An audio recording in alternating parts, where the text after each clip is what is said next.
Hey, what's up, children? Welcome back to my video where I have shitty mic quality. Hope you like it. Hope you don't like it. I don't know. I just want views, baby. Please.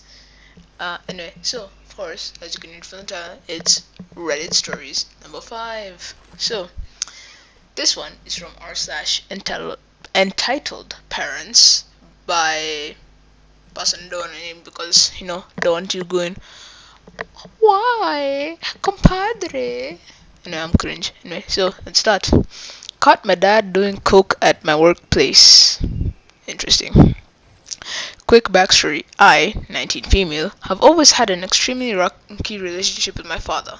He was abusive physically and emotionally. He was an alcoholic and what I thought to be a recurrent addict before I forced coke down my sibling 3 years ago. Interesting.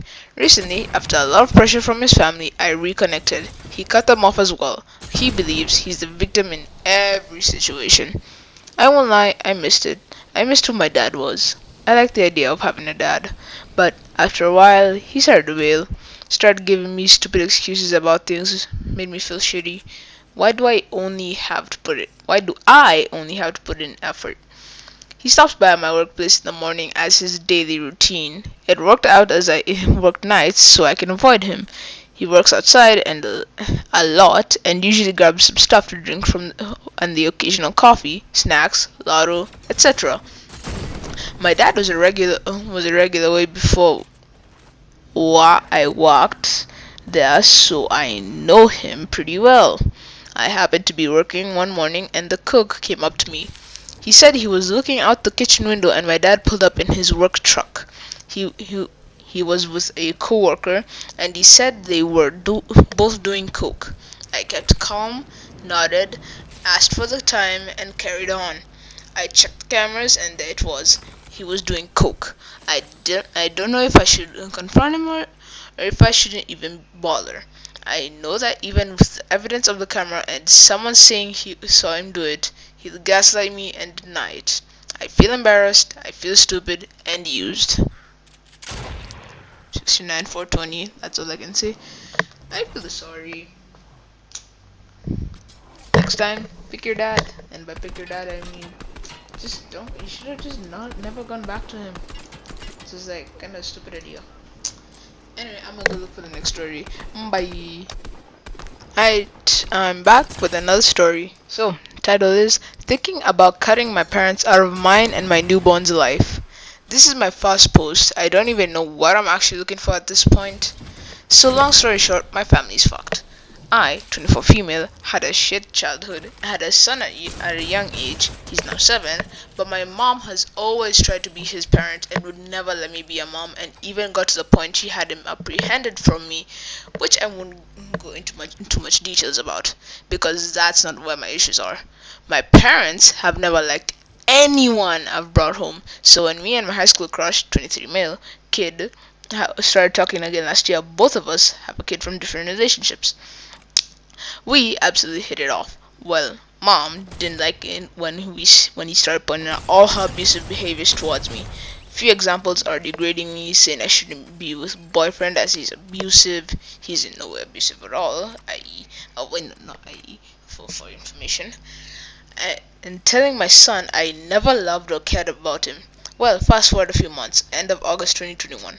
I found out I was pregnant, I was ecstatic, and so was my boyfriend.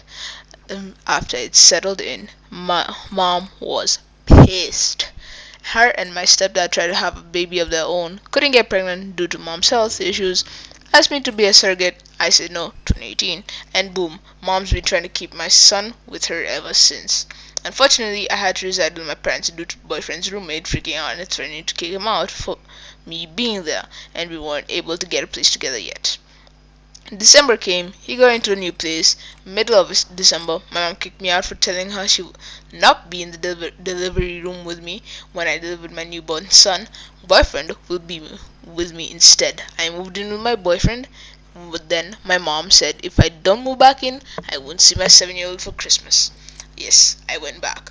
My mom is very controlling and manipulative. She has been trying to break me and boyfriend up, unfortunately succeeded as well. Then she kicked me out at the end of the month again. Also, wouldn't let my 7-year-old come visit me or spend any nights with me. I went into preterm labor at 34 weeks due to the stress caused from my parents and the abusive comments they've made to my son about me.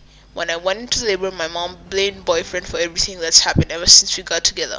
I birthed a beautiful baby boy, and he was in the hospital for a couple weeks. Mom tried saying if me and my baby don't live at her house, I won't be a part of my firstborn's life. I called CPS, Child Protective Services, to report her, and they turned it all around against me, of course. Me and boyfriend broke up because of CAS. Don't know what that is. My parents constant blaming when he stood up for me, and me placing boundaries to protect myself and my own little family. My mom constantly called CAS on me and boyfriend, saying we shouldn't have our baby, and both are good parents. We both are good parents. We are both trying. Mom is trying to get full custody of my 7-year-old, and he doesn't want to be with me.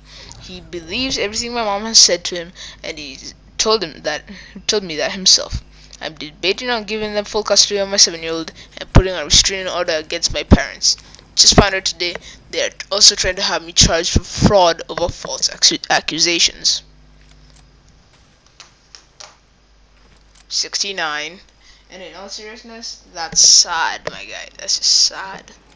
Like, what kind of parents are those? Like, did you go to sit and ask, hey bro, give me the worst parents you got? Yeah, that's good. Anyway, all jokes aside, I feel sorry, but just keep your kid, get back with boyfriend, and what's the last one? I was thinking of something else. Get back with boyfriend, and forget but don't forgive, ever, because those are the worst parents I've ever heard of in my 2 minutes of YouTube. Okay, let me go look for the next one. Alright, see you, peace. Alright, back with the next one. An entitled step grandmother treats my best friend like garbage. It's supposed to be garbage, but I can really tell this is gonna be challenging for me considering the amount of spelling errors I'm gonna find. Anyway, let's begin, children and childrenettes, or whatever the word is. So, here's a little background information. This story isn't something that happened to me exactly. My best friend, let's call him Chris, he's 18, and I were playing games. He was playing one of my old computer games I loaned him since he's going into college next year and can't afford to buy one right now. I was on a Discord call with him when I overheard this conversation. It's a little relevant to the story, but Chris is a trans guy. He's honestly one of the hardest working guys I've ever met, and I have so much respect for him. The guy worked late hours while he was finishing up high school and barely slept so he could save up money for college. On top of that, it's almost entirely on him in his household to take care of all the pets his dad got for himself and do the dishes and get food for himself. So glad he's moving out when he goes to college. Anyway, so we're gaming on Discord a few days before Chris's high school graduation. High school seniors who had off of school for the last few days before they graduate. When Chris's grandmother, ESG, starts yelling at him for playing video games when he should be taking care of the pets in the house or helping out his family. She's basically yelling at him, and I can hear every word she says clearly over Discord. It went something like this: ESG, and tell the grandmother, You're finally downstairs. What have you been doing all day? I've come and knocked on your door every few minutes all morning. Chris, oh, I was sleeping. What time did you wake up? Chris, 11. I decided sleeping because I worked late last night. And tell grandmother, you sleep so much. Whenever we need you to do something, you're always either at school or at work or sleeping, or you say you're busy with homework. You need to take care of your responsibilities, young lady. Even typing that about a trans guy is like nails on a chalkboard for me. Chris, I'm sorry, I just wanted a little time to myself. Grandmother, you need to grow up. This is what it means to be an adult. You need to go take the dogs out again and feed them right now. Chris, you've been down here sitting next to their cage all day, and yet you spent all this time trying to get me to do it. Grandmother, it's not my responsibility. You're younger than all of us here, so you need to pick up the slack. Chris, I do help out. I have school and work. That's why I just wanted a little time to myself before I graduate and go to college. I'm really tired from how little sleep I got last week. Grandmother, we're all tired, okay? I cook and clean. You just need to start acting like an adult. In the real world, you would have time for yourself.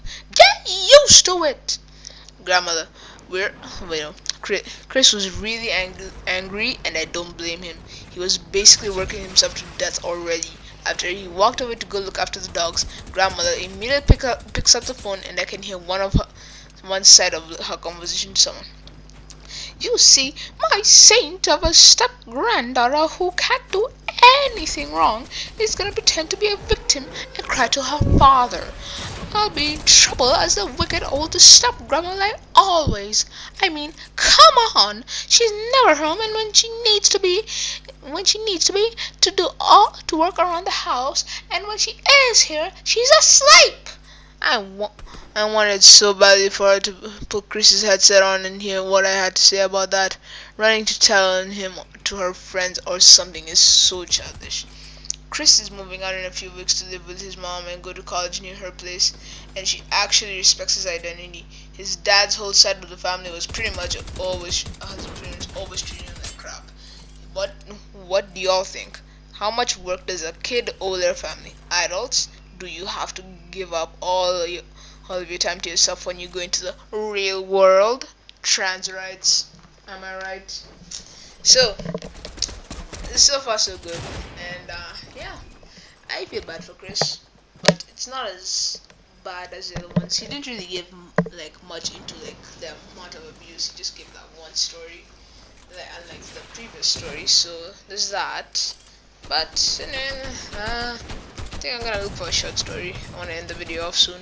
So yeah, I'll be back. So got another one, but my goofy couldn't find a short one. So anyway, I'll try and make this quick. My aunt wants me to ditch my uni exams to attend her son's wedding. My aunt, 54, is my mom's, 44, older sister. I'm not that close to her, but to my cousin, male 26, his sister, female 30, me, 18, and my sister, 21, are pretty close. Since my mom is a younger sister, my aunt doesn't think that most of her opinions or anything she helps my aunt do is valid. If my mom helps her, it's her duty towards my aunt cause they're siblings, but I'm pretty sure that she won't help us in my sister's wedding, considering when my parents were literally broke and had to admit my sister, she did not help, neither monetary nor emotionally. There are stories that I could go on and on about, but this one is specific. She always says that her childhood was traumatic. Now, I don't know what to denounce her trauma, but every time any of us grandkids say anything good about her grandparents, lo and behold, she has a list ready of how my grandma was wrong and worst parent ever for making her do chores. Making her do chores. Anyway, let me just skip a bit. I do not have that much time left. She ranted about how disrespectful that was. So basically, this is the part where like he says, I have uni exams, I can't come for the wedding. She ranted about how disrespectful I was. I told her I can't do anything. I have never said that I won't help her with other things. Skip again. I wish it ended there. Of course it didn't. She told my cousin, sister, that I told her to get out of the house just because she expressed that she was disappointed that I couldn't come to my male cousin's wedding. My female cousin lives in the US, and her family is obviously her first source of information. She texted me to get to my side of the story,